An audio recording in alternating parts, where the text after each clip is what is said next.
Hello, my name is Melissa Daniels, and this is Strabismus to Stereopsis. On this channel, we talk all about strabismus, and today I am tackling a very difficult question that I get asked quite a bit, and that is, does strabismus affect intelligence? And the quick answer is no, but maybe a little yes, and we're going to go into all of that. Before jumping in, know that you can go over to learn.strabismussolutions.com and get access to the different resources that I offer, like courses and Zoom calls, downloadable PDFs, quizzes, all the things that are going to help you on your journey from strabismus to stereopsis. Now, if I were to ask all of your mothers, does strabismus make you less intelligent? All of our moms would declare an emphatic no, and love them for that. And for us, sometimes it feels good to be like, no, I'm just as smart as everybody else, right? And that can feel empowering. But I find that there is power in finding the truth and figuring out what is the reality. Where do these misconceptions come from? Are they true? Are they not? Are there parts that are true? Are there parts that aren't true? So I want to dive into that and actually look at the reality of things, not just give you the answer that makes you feel good in the moment. First, let's take a look at where those misconceptions could come from. So one thing is that strabismus is a lot of times alongside other conditions, right? So it might be alongside like a premature birth or other, different things going on in your brain and body. And so when it's grouped in with other conditions, maybe people automatically assume like, well, if your eye is turned, then you also have X, Y, and Z. That's just not true. Strabismus alone is not going to be an indicator. That eye alignment is so visible. And so it just becomes kind of like for other people, an easy marker. Like, oh, yep, that person has an eye turn and they must not be very smart because they can't point their eyes straight, where that part is obviously not true. It's just these negative stereotypes can be, you see stuff on social media, you see stuff in books, movies, all these places, and it's maybe made fun of, or it is like people with an eye turn are portrayed as less intelligent. And so the thing that is terrible is that even though like I know myself, like I'm smart, I know that I'm fine, right? All these other things are telling me that maybe I'm not. And so there's that like second guessing feeling. And I think I'm not the only one that feels that, like maybe I am just like not as smart as other people because, my brain is just not as good as other people's brains. And when you start thinking things like that, I know that I can kind of start spiraling. And one of my favorite tools that I use when I start to have this kind of a spiral, and I talk a lot about this in my Confidence with Strabismus course, I'll link it below, but the idea is that when you start spiraling, instead of just telling yourself, no, that's not true, I find that looking at what part of this is true and really just like diving into that helps me think about things in a lot healthier way. So for example, let's just look at the reality. There is tons of research that has been done on strabismus. Does it affect intelligence? And it's varied results. There's one study that shows a significant decrease in intelligence, like on an IQ test. I think, I can't remember where it was done, in like Iran, I think.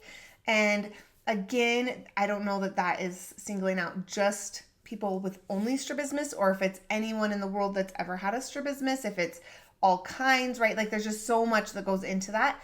But every other study shows that they're maybe higher in some areas and lower in other areas. So they might be, someone with strabismus may be low in visual processing, right? So looking, rotating a block different directions might be really difficult. I know that for me, I took multivariable calculus and that class ruined me. It was so hard for me to visualize those 3D models. That was really difficult. So in some ways, that does affect your intelligence, right? Like other people could just see it in their mind. And does that make them more intelligent? Like, I don't know, like maybe, I guess in that aspect, yeah.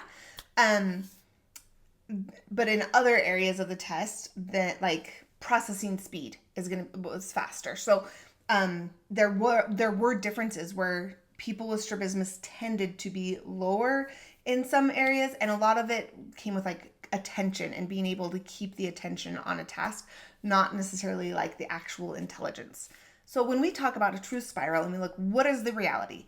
The reality is that yes, in some research, people with strabismus tended to score lower in areas, especially areas that required like a strong visual component, but they excelled in other areas and it made up the difference, and the scores weren't actually that different than anybody else, like not statistically significant. The thing that amazes me and that I love is to look at the truth. What happens when I can't judge depth the same as another person? What skills do I develop that help me?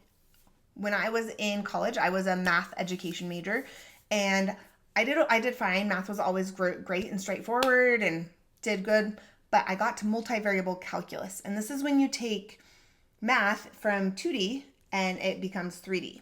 And my brain just couldn't understand 3D.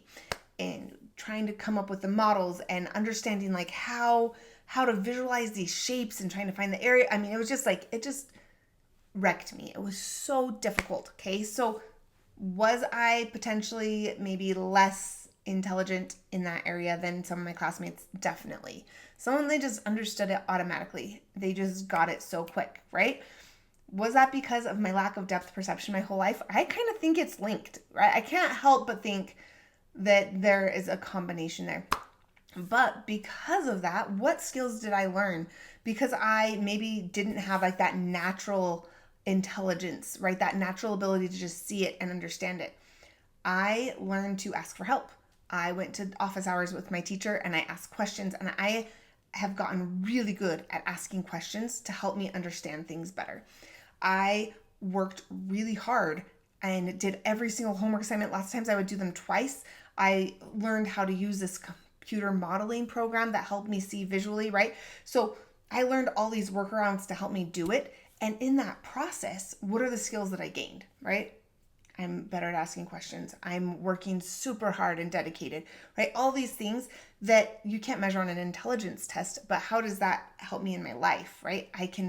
It helps me so much. And I see this all the time. Doing Zoom calls with you guys, I am just so in awe of this community of people with strabismus, because yeah, maybe you're terrible at multivariable calculus like me. Maybe you're a slow reader, but to see the workarounds that we came up with, right? Our brains didn't develop vision in the normal way.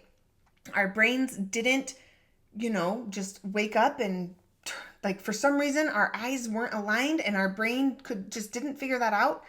It had to figure out an alternative, maybe like when I was amblyopic or super high prescription. Like we have all these different reasons and the brain's like, uh-oh, it's not working like the easy way. We got to figure out another way of doing this.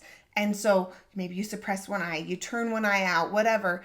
But then our brain learned to go a different way. So when this, straightforward path didn't work, we find a workaround. And I see people with this all the time, applying the same concept to other areas of their life. And it's amazing because we are so good at it. It doesn't necessarily throw us off. We're like, oh, that didn't work. Okay, we'll just try it another way. And that's because that's how our brain was wired from the beginning, was that if the straightforward path doesn't work, that's cool. We can do it another way. That's not a problem. We can figure out alternative solutions. And to me, that is like the kind of intelligence that you can't measure in a test, right? And so like you've got some areas maybe you're lower, but you've got other areas where you're way higher, where you've got this amazing, and it all balances out. And if you look at all the people in this world, I've tutored a lot of people in math, and you've got some that just like, their brain just doesn't do math. Like, love them. And you know what? They're usually really good writers and amazing. And then you get the kids that are really good at math and they are terrible at writing. Like, it's just certain parts of your brain work differently. And so because we have strabismus, our brain kind of went a different direction that was a little bit easier to do without perfect vision. And I love to think of my vision in this way, like, okay, yes, there's some things that are harder and I'm not as good at because I have strabismus. There's other things that I'm amazing at because I have strabismus, and it's all great. So does it affect my intelligence? Totally, in good ways and bad ways, right? Everything, every life experience that you have is going to affect you in good and bad ways. And so if we can take a look at that and recognize both sides, That's going to help us with that mental load of strabismus, of those things that we're thinking about ourselves and our vision and our ability to succeed in life.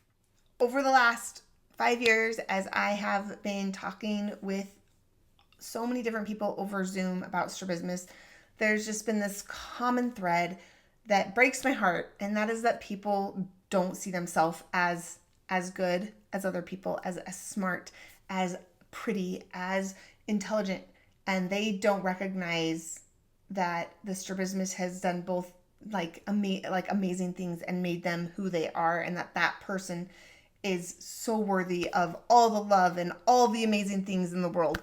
And this is why I created the Confidence with Strabismus course. I wanted something that will help people with their specific problems that they're having with strabismus, whether that's advocating for yourself at a doctor's appointment and having the confidence to do that, or knowing that just because your eye is turned doesn't define who you are, but also like this is hard and there are other people. We have a whole strabismus community where we talk about the struggles and help each other through that. Also knowing like what are your strengths? What are the things that make you amazing, and not in spite of your strabismus, but because of it, that like have helped make you who you are. And I think that is just a piece that so many people with strabismus need in their lives, is to feel that their value in this world. So be sure to check out that course. It can help so much. Right now it is on sale, so be sure to check that out. I will put the link in the description. Strabismus affects every area of our lives, and for us to pretend that it doesn't is just being naive. But it also affects us in positive ways. It's not just negative. And when you can recognize that and have some gratitude and some confidence about that, it is going to change the entire way you view yourself, you view strabismus. And when you are fueling your journey, whether it's vision therapy or surgery, with that kind of energy, with that kind of gratitude and positivity, you are going to go so much further and have so much more success. So be sure to check out the Confidence course. Be sure to take time and acknowledge all the good that you have in you, and we will see you in the next video.